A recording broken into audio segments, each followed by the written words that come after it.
সমালোচনার মুখে স্থগিত হলো বাংলা একাডেমি সাহিত্য পুরস্কার ৩ কার্য দিবসের মধ্যে তালিকা পুনঃপ্রকাশ।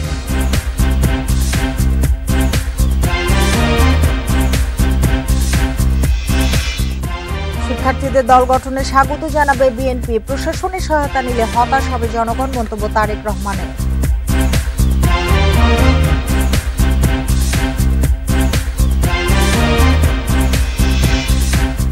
ফ্যাসিবাদী আওয়ামী লীগ নির্বাচনে অংশ নিতে পারবে না বললেন মাহফুজ। ১-১১ পরিস্থিতি তৈরি হয়নি।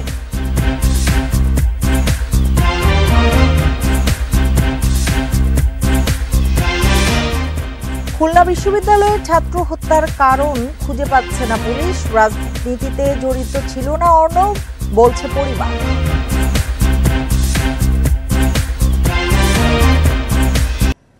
বাংলা একাডেমি সাহিত্য পুরস্কার ২০২৪-এর পূর্ব ঘোষিত তালিকা স্থগিত করা হয়েছে। শনিবার সন্ধ্যায় বাংলা একাডেমির মহাপরিচালক অধ্যাপক মোহাম্মদ আজমের সই করা এক নোটিশে এ তথ্য জানানো হয়। এতে বলা হয়েছে, সন্ধ্যা ৬টায় বাংলা একাডেমির সাহিত্য পুরস্কার কমিটির সভায় সামাজিক রাজনৈতিক পরিস্থিতিতে পুরস্কার তালিকাভুক্ত কারো কারো সম্পর্কে কিছু অভিযোগ থাকায় পূর্ব ঘোষিত বাংলা একাডেমি সাহিত্য পুরস্কার পুনর্বিবেচনার বিষয়ে আলোচনা হয়। পরে অভিযোগ অনুসন্ধানের সিদ্ধান্ত এবং পূর্ব ঘোষিত তালিকা স্থগিত করে কমিটি। এতে আরও বলা হয়েছে, ৩ দিনের মধ্যে পুনর্বিবেচনার পর তালিকাটি পুনরায় প্রকাশ করা হবে। এর আগে গত ২৩শে জানুয়ারি বাংলা একাডেমি সাহিত্য পুরস্কার ২০২৪-এর জন্য ১০ ক্যাটাগরিতে ১০ জনের নাম ঘোষণা করা হয়।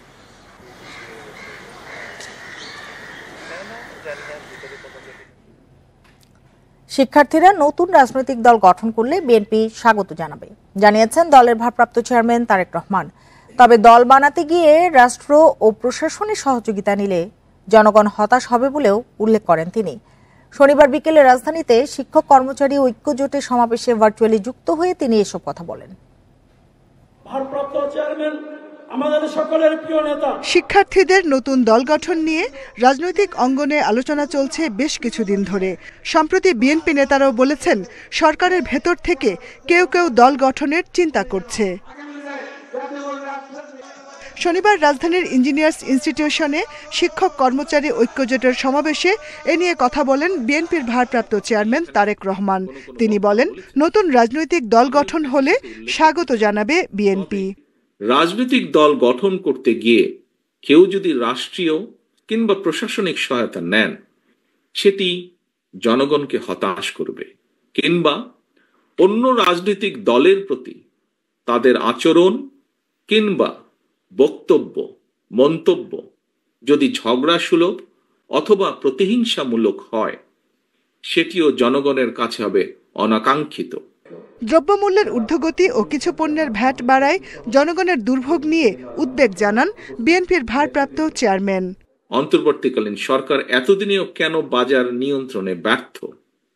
জনগণের উপরে কেন উল্টো ভ্যাটের বোঝা চাপিয়ে দেওয়া হচ্ছে? এখনো কেন বাজার সিন্ডিকেটের দৌরত্ব চলছে?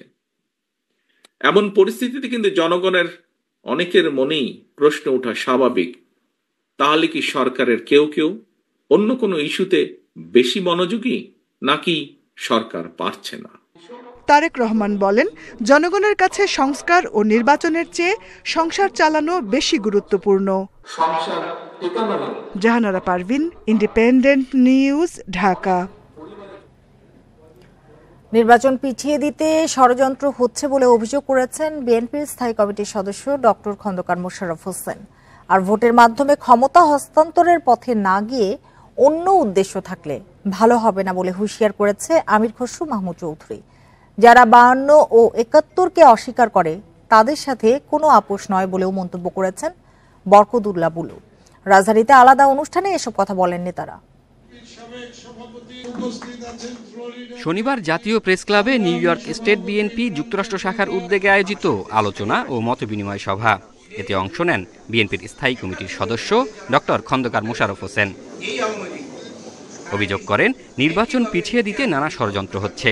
কাদের স্বার্থে পেছানোর অপচেষ্টা হচ্ছে প্রশ্ন করে তিনি বলেন, যত দ্রুত সম্ভব নির্বাচন দিতে হবে।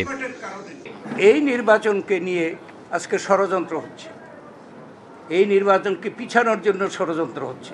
কাদের স্বার্থে আমরা বলতে চাই না। সরকার যত শীঘ্র নির্বাচন ঘোষণা করবে, দিন তারিখ ঘোষণা করবে, যেটা আমরা রোডম্যাপ বলেছি, যেদিন ঘোষণা করবে তারপরে থেকেই জনগণ নির্বাচনমুখী হয়ে যাবে।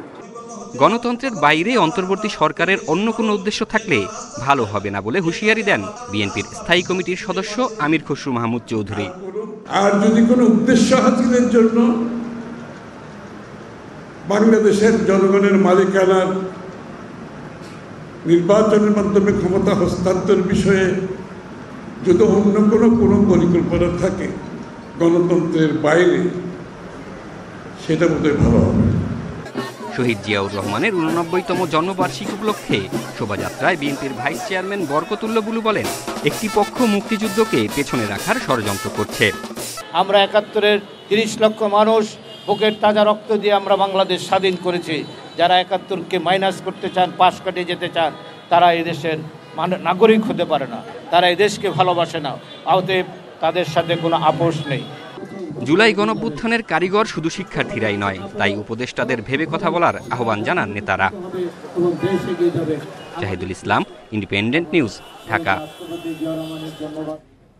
দেশে 111-এর মতো পরিস্থিতি তৈরি হয়নি, এ নিয়ে ভয় পাওয়ার কিছু নেই বলে মন্তব্য করেছেন উপদেষ্টা মাহফুজ আলম। শনিবার বিকেলে লক্ষ্মীপুরের রামগঞ্জে গণসংবর্ধনা অনুষ্ঠানে তিনি একথা বলেন।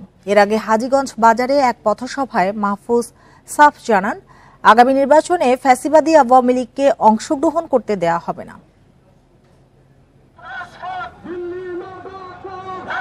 হাজীগঞ্জে পৌঁছলে উপদেষ্টা মাহফুজ আলমকে সংবর্ধনা জানায় ছাত্র জনতা।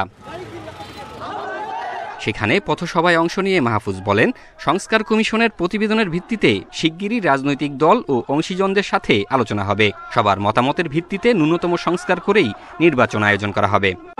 শেখ মুজিব, শেখ হাসিনার শাসন আর বাংলাদেশে চাই না। বাংলাদেশে আওয়ামী লীগের সেই ফ্যাসিবাদী ব্যবস্থা আর চাই না। আমরা চাই বাংলাদেশ পন্থীদের হাতে থাকবে। বাংলাদেশে দিল্লি পন্থীদের কোনো স্থান আর হবে না। পরে হাজীগঞ্জ ডাকবাংলোয় জেলা প্রশাসকের তরফ থেকে মাহফুজ আলমকে গার্ড অফ অনার দেয়া হয়। এরপর লক্ষ্মীপুরের রামগঞ্জে সংবর্ধনা অনুষ্ঠানে যোগ দেন তিনি।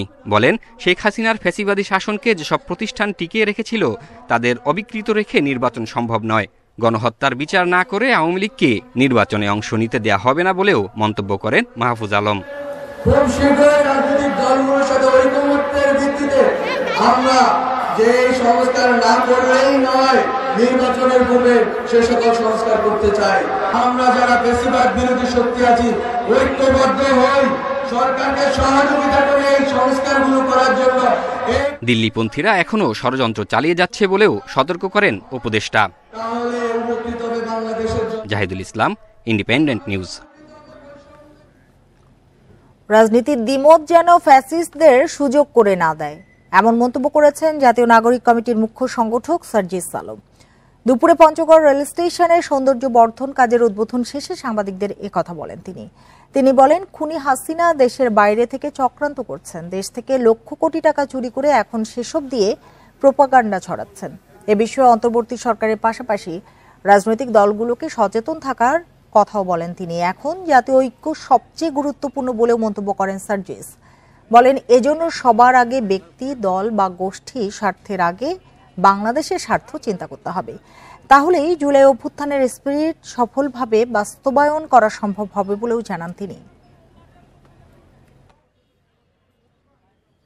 আমরা যেন আমাদের এই বিভিন্ন কথা, মতামত কিংবা পদক্ষেপের মাধ্যমে নতুন করে আবার ওই ফ্যাসিস্ট কিংবা তাদের কোনো দোসরকে সুযোগ না দেয়।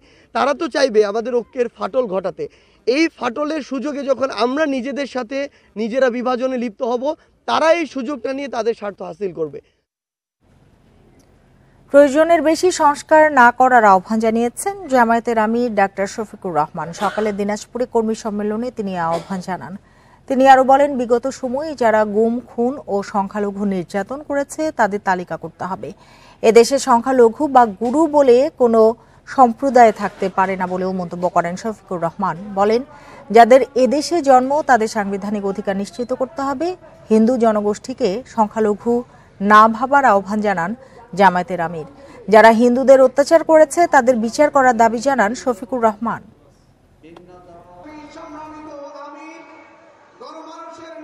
আমরা বর্তমান সরকারকে বলি, অনেক সংস্কার করার ব্যাপারে আপনারা হাত দিয়েছেন, যতটা সম্ভব করুন, তবে আরেকটা বিষয়ে হাত দেন। একটা নিরপেক্ষ সরকার এটা পারবে, দলীয় সরকার হয়তো বা এটা করবে না।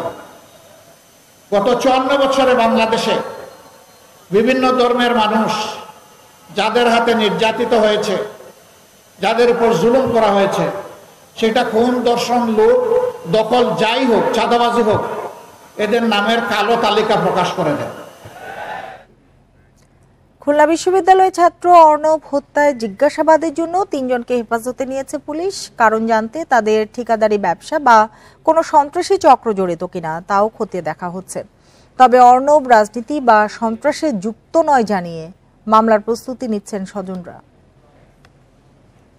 খুলনা নগরীর ইসলাম কমিশনার মোড়ের বাসা থেকে অর্ণব বেরিয়ে যান শুক্রবার বিকেলে। রাত 8টার দিকেও বসুপাড়া এতিমখানা মোড়ে তাকে দেখেন স্বজনেরা।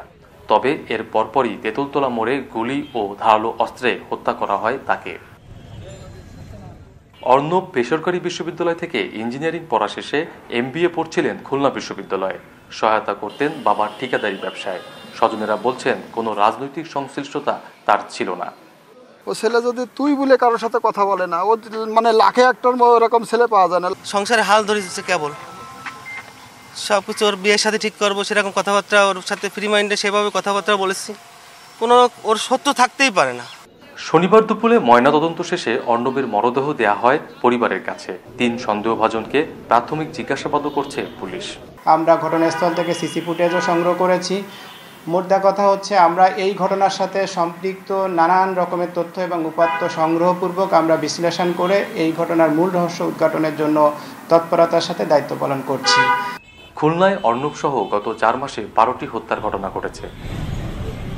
অভিজিৎ পাল, ইন্ডিপেন্ডেন্ট নিউজ, খুলনা। থানা থেকে মাত্র 50 গজ দূরত্বে চট্টগ্রামের খুলশীতে একটি আবাসিক ভবনে ডাকাতি করতে গিয়ে ধরা পড়েছেন 12 জন। গোয়েন্দা পরিচয়ে ভবনে ঢুকে খেলনা বন্দুক দিয়ে ভয় দেখিয়ে ডাকাতির চেষ্টা করে তারা।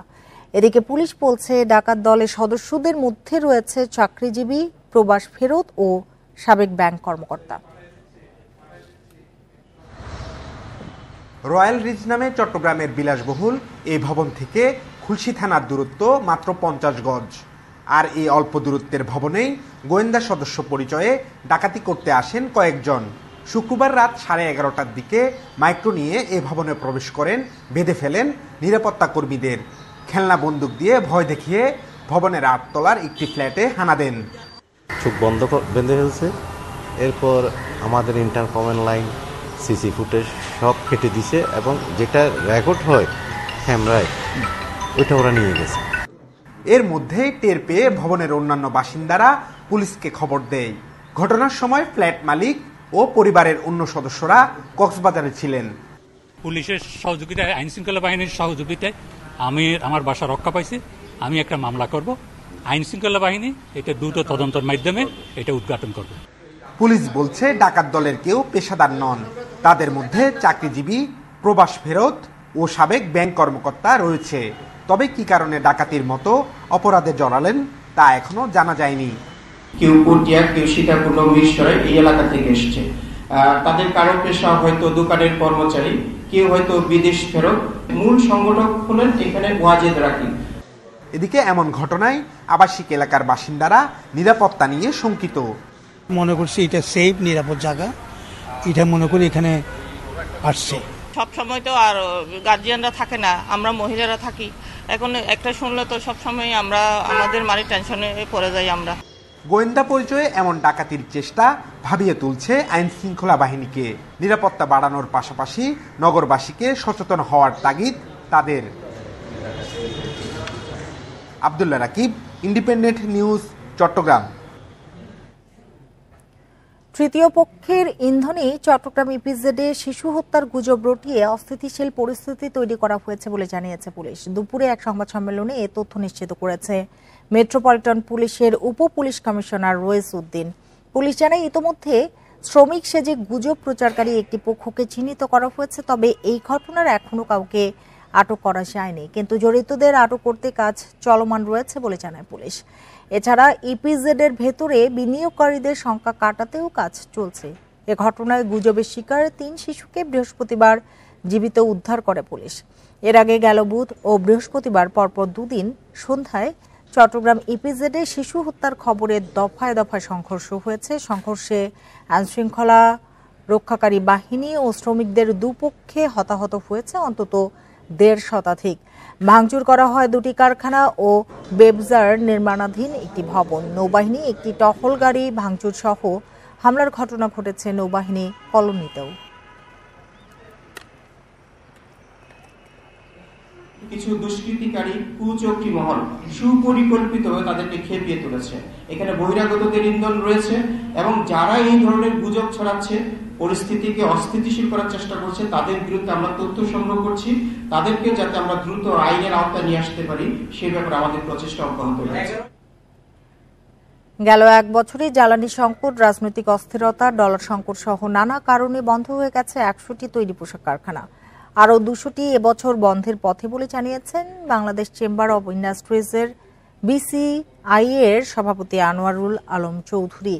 শনিবার রাজধানীতে নিজ কার্যালয়ে আয়োজিত সংবাদ সম্মেলনে তিনি বলেন, উৎপাদন খাতকে টেকসই, গতিশীল ও উন্নত করতে আগামী 2 থেকে 3 সপ্তাহের মধ্যে সরকারকে প্রস্তাবনা দেওয়া হবে।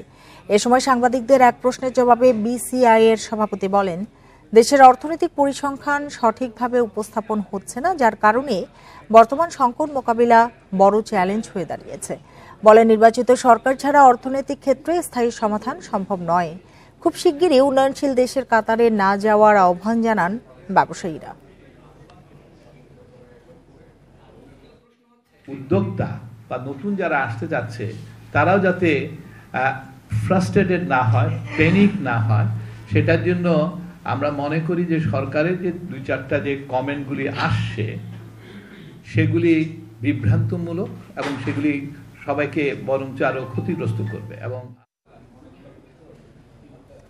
আওয়ামী লীগ সরকারের সময়ে দেশে গ্যাসের উৎপাদন কমেছিল 30% পর্যন্ত। দুর্নীতি করতেই চড়া দামে গ্যাস আমদানির নীতি নেওয়া হয়েছিল বলে মনে করেন বিশ্লেষকেরা। শনিবার রাজধানীতে FBCCI আয়োজিত এক সেমিনারে এসব কথা উঠে আসে। এ সময় জ্বালানি খাতের অপরাধের বিচার করতে আলাদা ট্রাইব্যুনাল গঠনের তাগিদ দেয় ক্যাব। দেশের বিদ্যুৎ ও জ্বালানি খাতের বর্তমান অবস্থা নিয়ে সেমিনারের আয়োজন করে FBCCI। এতে নিজেদের মতামত তুলে ধরেন ব্যবসায়ী, বিশেষজ্ঞ ও খাত সংশ্লিষ্টরা। এ সময় ব্যবসায়ীরা অভিযোগ করেন, চাহিদা থাকা সত্ত্বেও জ্বালানি পাওয়া যাচ্ছে না। এতে বন্ধ হয়ে গেছে অনেক কারখানা, যার নেতিবাচক প্রভাব পড়ছে অর্থনীতিতে। এমন পরিস্থিতিতে নিরবিচ্ছিন্ন জ্বালানির দাবি করেন তারা। প্রাকৃতিক সম্পদের সুষম ব্যবহারটা এখানে হচ্ছে না, কিন্তু আসলে এটা সুষম ব্যবহার নয়। সুতরাং সুষম ব্যবহারটাও আমাদেরকে নিশ্চিত করতে হবে।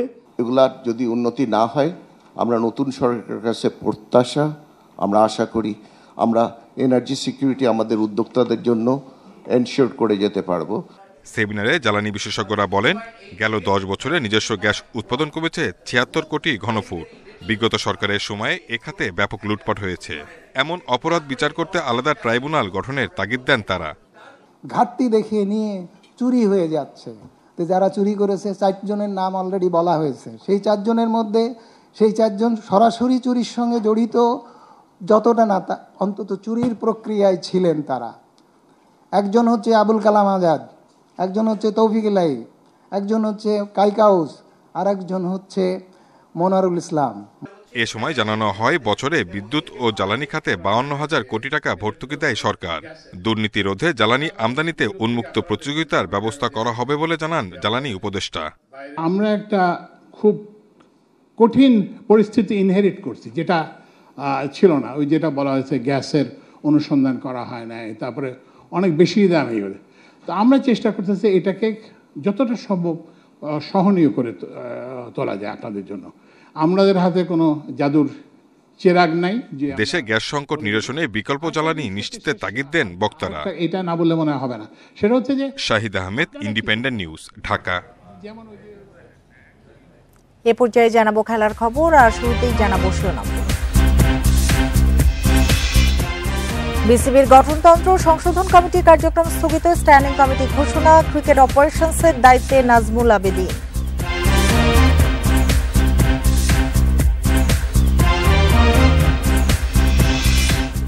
কাল থেকে ঢাকায় শুরু বিপিএল এর শেষ পর্ব। প্লে অফ নিশ্চিতে বরিশালের বাধা সিলেট, রাজশাহীর প্রতিপক্ষ রংপুর।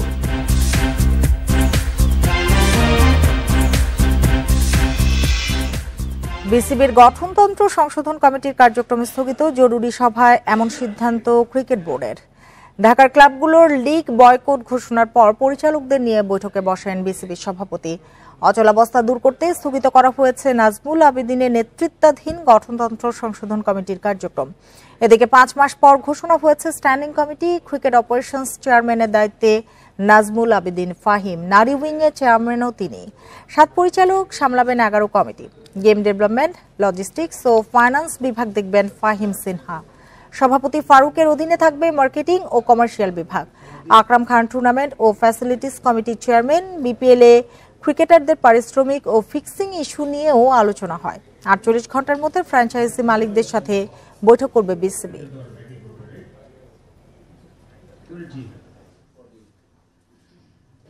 23টা কমিটির মধ্যে 2টো কমিটি খালি আপনার এখনো ডাউনে। একটা হচ্ছে working committee and security committee. এই 2 সপ্তাহের মধ্যে তারা তাদের পূর্ণাঙ্গ কমিটিটা দেওয়া। ঢাকা, সিলেট, চট্টগ্রামের পর আবার হোম অফ ক্রিকেটে বিপিএল রাউন্ড রবিন লিগে রোববার 2 ম্যাচ। কাল দুপুর 1টায় ফরচুন বরিশালের প্রতিপক্ষ সিলেট স্ট্রাইকার্স, আর সন্ধ্যা 6:30টায় রংপুর রাইডার্সের বিপক্ষে লড়বে দুর্বার রাজশাহী। বিপিএল এ সবচেয়ে বিতর্কিত ফ্র্যাঞ্চাইজি এখন পর্যন্ত কিছু ক্রিকেটারের 25% পারিশ্রমিক না দেয়া, ভারসাম্যহীন দল গঠন, অধিনায়ক পরিবর্তন সহ সবকিছুতেই নেতিবাচক আলোচনায় দুর্বার রাজশাহী। ঢাকা পর্ব শুরুর আগে নিজেদের সংবাদ সম্মেলনও এড়িয়ে গেছে দলটি। তীব্র সমালোচনার মুখেও আসরের অপরাজেয় রংপুরকে হারিয়ে চমক দেখিয়েছে রাজশাহী। সেই সাথে 4 জয়ে প্লে অফের লড়াই জমিয়ে রেখেছে তাসকিন, বিজয়, রাব্বিরা। আসরের অন্যতম ফেভারিট রংপুরের পা কেটেছে পচা শামুকে। রাজশাহীর মতো দলের কাছে হার বড় শিক্ষা সোহান, খুসদিল, নাহিদ রানাদের। ফিরতি লড়াইয়ে প্রতিশোধ নিতে মুখিয়ে প্লে অফ নিশ্চিত করা রাইডার্স। তামিম, মুশফিক, রিয়াদ, মোহাম্মদ নবীদের নিয়ে অভিজ্ঞ দল বরিশাল। অফ ফর্মে থাকা শান্ত হৃদয়দের অভাব পূরণে অবদান রাখছেন ইংলিশ তারকা দাউদ মালান। ঢাকা পর্বের ফিরতি লেগে বরিশালের প্রথম ম্যাচ সিলেটের বিপক্ষে। প্রতিপক্ষকে হালকাভাবে নিতে চান না নবী। এখনো 4টা ম্যাচ বাকি। আমাদের লক্ষ্য সেরা 4 নিশ্চিত করা। এজন্য সবগুলো ম্যাচই আমাদের জন্য গুরুত্বপূর্ণ। টিম কম্বিনেশন দারুণ, তামিমের নেতৃত্ব গুণ অসাধারণ। উইকেট ভালো হওয়ায় কাউকে ছোট করে দেখার সুযোগ নেই। দলীয় সমন্বয়ে সফল দল ফরচুন বরিশাল। টুর্নামেন্টের শেষ অবধি তা ধরে রাখার প্রত্যয় ডিফেন্ডিং চ্যাম্পিয়নদের। কপিল পাল, ইন্ডিপেন্ডেন্ট নিউজ। অনূর্ধ্ব 19 নারী টি20 বিশ্বকাপের সুপার 6-এ কাল বাংলাদেশের লড়াই শুরু। প্রথম ম্যাচে প্রতিপক্ষ ভারত। বাংলাদেশ সময় দুপুর 12:30টায় ম্যাচটি শুরু হবে। গ্রুপ পর্বে 2 জয়ে আত্মবিশ্বাসী সুমাইয়ার দল ভারতকে রুখে দিতে মরিয়া। নারী জাতীয় দলের মতো অনূর্ধ্ব 19 বিশ্বকাপ দলটিরও মূল শক্তি বোলিং। গ্রুপ পর্বের 3 ম্যাচে যে 2 জয় এসেছে তার নেপথ্যে মূল কারিগর টাইগ্রেস বোলাররা।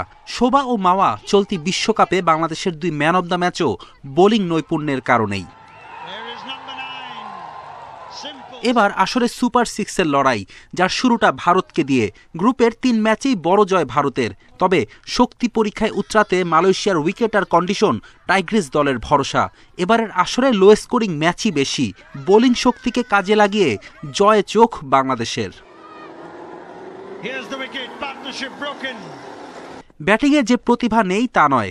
জুয়াইরিয়া, সুমাইয়া, ইরা প্রতিভাবান, কিন্তু আসরে এখনও সেভাবে জ্বলে উঠতে পারেনি টাইগ্রেস ব্যাটাররা। স্কটল্যান্ডের বিপক্ষে 120 রানই দলীয় সর্বোচ্চ। গ্রুপ পর্বে শতভাগ জয় নিয়ে বাংলাদেশ সুপার 6-এ উঠতে পারত, সেটিও হয়নি ব্যাটারদের ব্যর্থতায়। শক্তিশালী অস্ট্রেলিয়াকে মাত্র 92 রানের টার্গেট ছুড়ে দিয়েও অবশ্য জয়ের সম্ভাবনা তৈরি করেছিল বোলাররা। শেষ পর্যন্ত 2 উইকেটে আক্ষেপের হার বাংলাদেশের।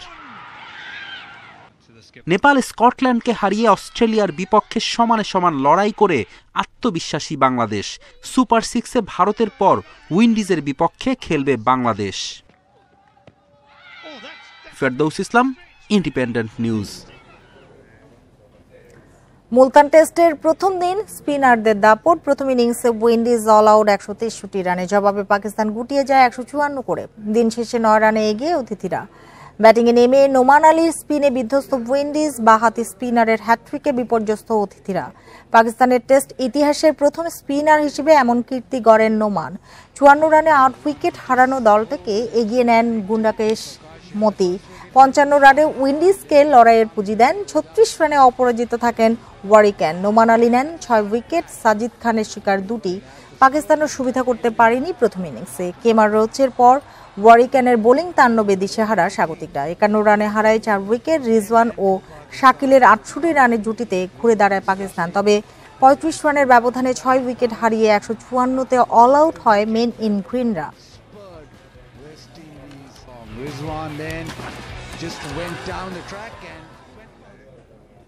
আরিনা জাবালেঙ্কাকে হারিয়ে প্রথম গ্র্যান্ড স্ল্যাম জয় ম্যাডিসন কিসের। ফাইনালে শীর্ষ বাছাইয়ের হার 2-1 সেটের ব্যবধানে। 2 ঘন্টা 2 মিনিটে শিরোপা নির্ধারণী লড়াই হয় জমজমাট।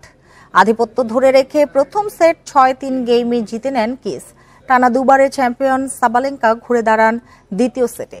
6-2 গেমে সেট জিতে হ্যাট্রিক গ্র্যান্ড স্ল্যাম জয়ের স্বপ্ন দেখেন শীর্ষ বাছাই। ম্যাচের শেষটাও উত্তেজনার ঠাসা। স্নায়ুচাপ সামলে তৃতীয় সেট 7-5 গেমে জিতে শিরোপা উল্লাসে মাতেন কিস। এর আগে 2017-তে ইউএস ওপেনের ফাইনালে উঠলেও শিরোপা জিততে পারেননি তিনি। 8 বছর পর অধরা গ্র্যান্ড স্ল্যাম জিতে উচ্ছ্বসিত 29 বছর বয়সী তারকা। বিশ্বের চতুর্থ সর্বোচ্চ বয়স্ক নারী হিসেবে কোনো মেজর শিরোপা জিতলেন কিস।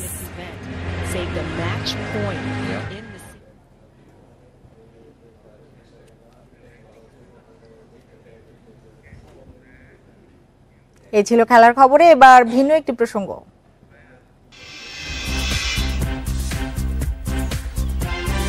বৈশ্বিক উষ্ণায়নের কারণে 25 বছরে অ্যান্টার্কটিকা মহাদেশটি 40 ভাগের বেশি বরফ গলে গেছে। ভেঙে পড়েছে হিমশৈল।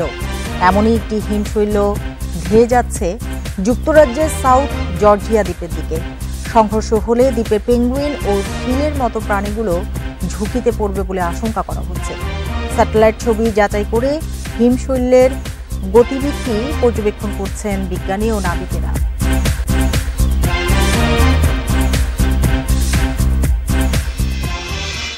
আর এ নিয়ে প্রতিবেদন থাকবে সংবাদের শেষ অংশে। চলে যাচ্ছি পরের খবরটিতে।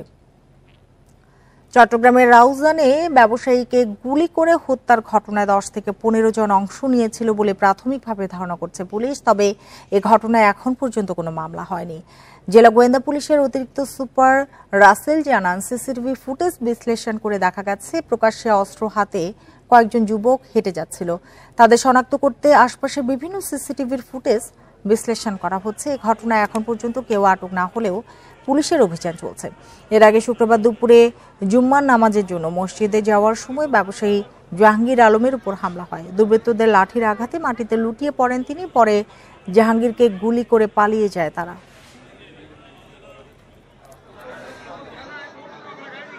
তথ্য সংগ্রহ করতেছি এবং কাজ করতেছি। সেক্ষেত্রে মানে এভাবে উন্মুক্ত বলে দিলে তো ওরা আরো পালায় যাবে, তাই না? এই জন্যই আমরা কৌশলগত কারণে বলছি না। সংখ্যা তো এখন ফুটেজে ওখানে দেখা যাচ্ছে যে 10-15 জনের মতো ছিল। আরো কেউ জড়িত আছে কিনা আমরা বিষয়টা খতিয়ে দেখছি। গোপালগঞ্জ বিজ্ঞান ও প্রযুক্তি বিশ্ববিদ্যালয়ে বৈষম্য বিরোধী ছাত্র আন্দোলনের সমন্বয়কদের উপর হামলার অভিযোগ উঠেছে নিষিদ্ধ সংগঠন ছাত্রলীগের বিরুদ্ধে। বিকেলে বিশ্ববিদ্যালয়ের এক ছাত্রলীগ নেতাকে আটক করে পুলিশে সোপর্দ করার সময় এ ঘটনা ঘটে। এই ঘটনায় আহত হয়েছেন বিশ্ববিদ্যালয়ের ছাত্র সমন্বয়ক ওমর শরীফ। ঘটনার পর থেকে উত্তপ্ত ক্যাম্পাস। দুই পক্ষের মধ্যে কয়েক দফায় ধাওয়া পাল্টা ধাওয়ার ঘটনাও ঘটেছে। দুপুরে পরীক্ষা দিয়ে বের হওয়ার সময় সাবেক ছাত্রলীগ নেতা ইতিহাস বিভাগের শিক্ষার্থী শরীফুল ইসলাম সোহাগকে আটক করে পুলিশে সোপর্দ করতে যায় শিক্ষার্থীরা। এ সময় বিশ্ববিদ্যালয়ের ছাত্রলীগের অন্য নেতাকর্মীরা তাদের উপর হামলা চালায় বলে অভিযোগ বৈষম্য বিরোধী ছাত্র আন্দোলনের সমন্বয়ক জসিমউদ্দিনের।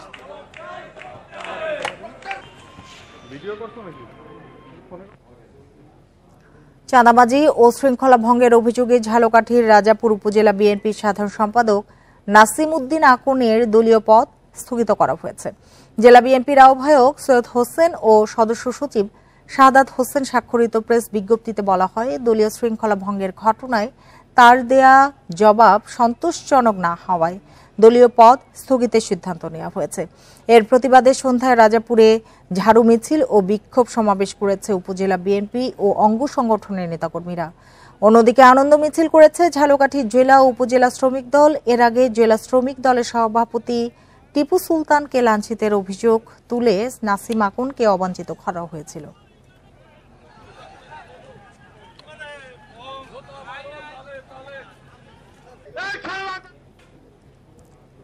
উগ্রবাদীরা দেশে বহুজাতির বসবাসের কথা স্বীকার করতে চায় না বলে মন্তব্য করেছেন পার্বত্য চট্টগ্রাম আঞ্চলিক পরিষদের চেয়ারম্যান সন্তু লারমা।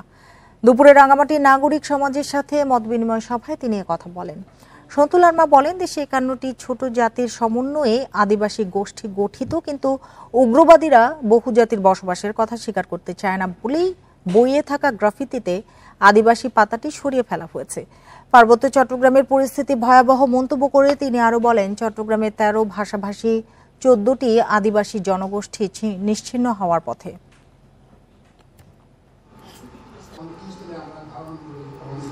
এখানে আরো কমপক্ষে 51টি আদিবাসী জাতি বসবাস করে। আজকে সেই জাতিকে অস্বীকার করা মানে যে বাংলাদেশকে এক জাতি এক রাষ্ট্র এক ধর্মের দেশ হিসাবে তারাই এটা প্রতিষ্ঠা করতে চাচ্ছে। এটা শুধু আজকে না, বহু আগের থেকে এই বাস্তবতা চলে আসে। ভারতের বেঙ্গালুরুতে এক বাংলাদেশি নারীকে ধর্ষণের পর হত্যার প্রতিবাদে বিক্ষোভ সমাবেশ করেছে বৈষম্য বিরোধী ছাত্র আন্দোলন। বিকেলে ঢাকা বিশ্ববিদ্যালয়ের রাজু ভাস্কর্যের সামনে এই সমাবেশ করে সংগঠনটির নেতাকর্মীরা। হত্যাকাণ্ডের নিন্দা জানিয়ে তারা প্রশ্ন তোলেন, যে দেশ নিজ দেশে একজন নারী নিরাপত্তা দিতে পারে না, তারা কিভাবে প্রতিবেশীকে নিরাপদ রাখবে। বিক্ষোভকারীরা বলেন, ফেলানি থেকে নাজমা কেউই ভারতের কাছে ন্যায্য সম্মান পায়নি। এ ঘটনায় এখন পর্যন্ত পররাষ্ট্র মন্ত্রণালয়ের বিবৃতি না দেয়াকে নতজানু পররাষ্ট্র নীতি বলে মনে করেন বিক্ষোভকারীরা। অবিলম্বে ভারতীয় হাইকমিশনের কাছে জবাব চাওয়ার আহ্বান জানান তারা।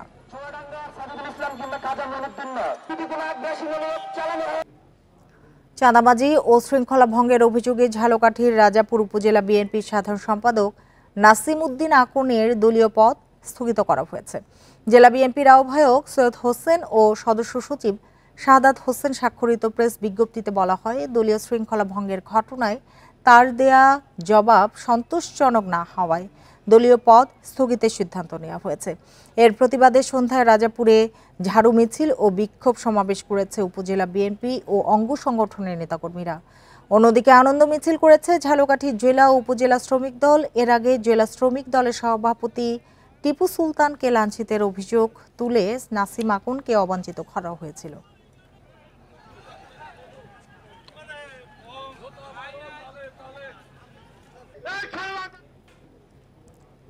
উগ্রবাদীরা দেশে বহুজাতির বসবাসের কথা স্বীকার করতে চায় না বলে মন্তব্য করেছেন পার্বত্য চট্টগ্রাম আঞ্চলিক পরিষদের চেয়ারম্যান সন্তু লারমা। দুপুরে রাঙামাটি নাগরিক সমাজের সাথে মতবিনিময় সভায় তিনি কথা বলেন। সন্তু লারমা বলেন, দেশে 51টি ছোট জাতির সমন্বয়ে আদিবাসী গোষ্ঠী গঠিত, কিন্তু উগ্রবাদীরা বহুজাতির বসবাসের কথা স্বীকার করতে চায় না বলেই বইয়ে থাকা গ্রাফিতিতে আদিবাসী পাতাটি সরিয়ে ফেলা হয়েছে। পার্বত্য চট্টগ্রামের পরিস্থিতি ভয়াবহ মন্তব্য করে তিনি আরো বলেন, চট্টগ্রামের 13 ভাষাভাষী 14টি আদিবাসী জনগোষ্ঠী নিশ্চিহ্ন হওয়ার পথে।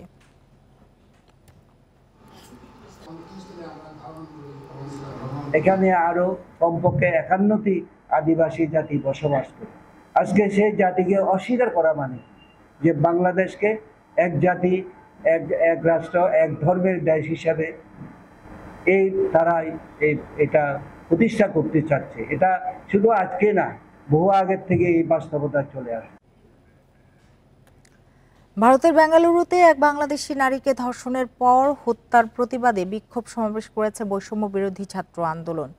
বিকেলে ঢাকা বিশ্ববিদ্যালয়ের রাজু ভাস্কর্যের সামনে এই সমাবেশ করে সংগঠনটির নেতাকর্মীরা। হত্যাকাণ্ডের নিন্দা জানিয়ে তারা প্রশ্ন তোলেন, যে দেশ নিজ দেশে একজন নারী নিরাপত্তা দিতে পারে না, তারা কিভাবে প্রতিবেশীকে নিরাপদ রাখবে। বিক্ষোভকারীরা বলেন, ফেলানি থেকে নাজমা কেউই ভারতের কাছে ন্যায্য সম্মান পায়নি।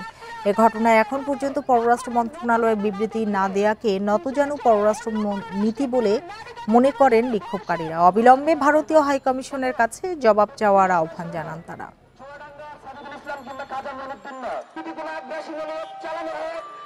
আমাদের বোন নাজমা হত্যার বিচার দাবি করছি।